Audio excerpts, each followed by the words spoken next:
mo sa iyong asawa? Si Junjun ba? Hanapin mo. Upuin mo dito. Maraming salamat po. Ayaw mga umano. Ayaw umano. Okay ka po?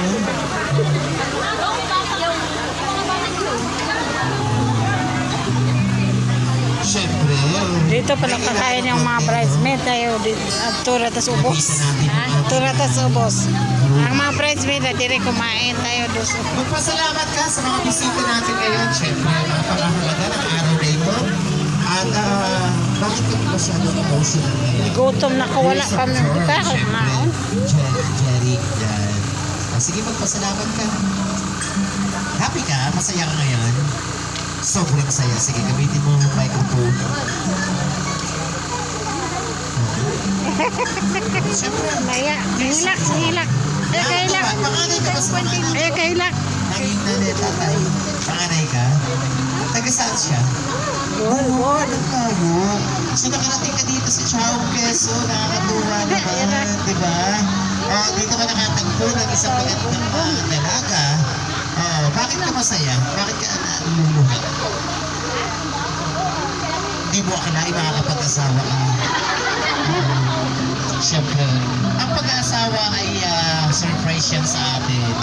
Galing yan sa Diyos.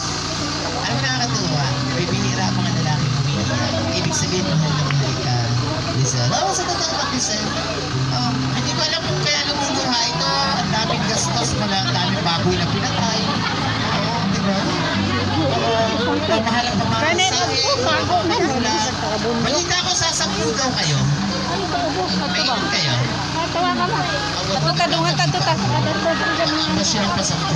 Na kami. Hayaan mo kami ang happy mo dito. Pag inapigalan niyo yung biyanan, nandito kami. Masyadong pasakbo. Listen, ha?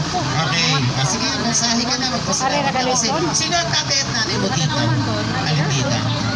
Uy, pala na umano. Nakain tayo ultimo kasi. Alam mo yung pinakamalaga mensahe. Pakinggan mo malugan mo, ha? Pagka, ha? Kapayaw. Kung mara di ka dito. Pagka-arinig ka sa Sarap mo yung picture mo. Sigura. Hindi ka, pasalamat ka na.